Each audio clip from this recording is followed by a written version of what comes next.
Deadly plane crash in the D.C. area. A commercial flight collided with a military helicopter as it was landing at Reagan National Airport just last night. Yeah, Trevor Sohaki has been following this story closely in the overnight and early morning hours, and he's live from American Airlines headquarters this morning. Trevor, you were listening into that press conference from multiple different officials, not only with American Airlines, but with the federal government and local officials. What were your takeaways?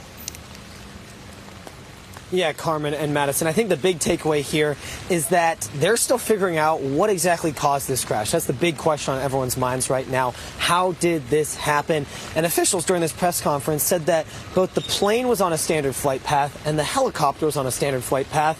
But they also said that obviously a crash like this is unusual and not standard. So the big question is, if both of them were on standard flight paths, how did this happen? Now, a CBS transportation safety expert said that this happened at a relatively low altitude as well. Remember, this plane was coming in very low, it was on its descent, about to land, and this helicopter was also very low as well, around the 200, 300 foot mark or so.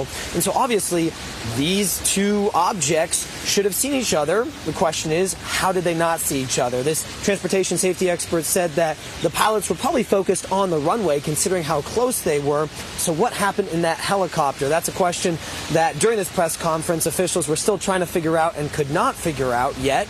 But we're still going to continue to look at it. We're still going to continue this investigation. Now, I want you to take a listen to what the air traffic controllers heard at the time of this crash. Star 1 star 32317. Wind. Did you see that?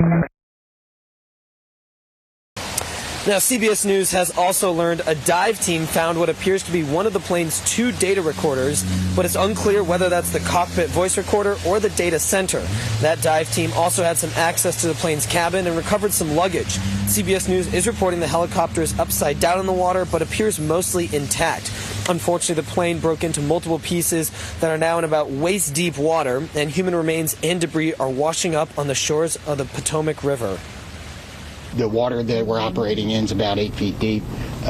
There is wind. There is pieces of ice out there. So it's just dangerous and hard to work in. And because there's not a lot of lights, you're out there searching every square inch of space to see if you can find anybody. 64 people were on the aircrafts when they crashed. The plane, American Airlines Flight 5342, was operated by PSA Airlines as part of the American Eagle network.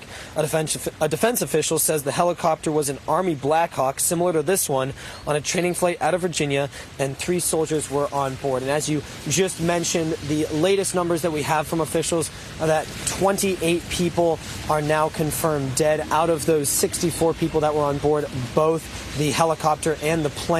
That's 27 people that they've recovered so far from the plane, and one of those 3 soldiers from the helicopter. Of course, multiple agencies are now investigating this crash. We're talking the FAA, the FBI, the Pentagon, the NTSB is also leading this investigation. Live in Fort Worth, Trevor Sohaki, CBS News, Texas. Yeah, Trevor, I mean, your heart just goes out to those families. The fire EMS chief locally there in D.C. saying that they are not going to rest until all of those bodies are recovered.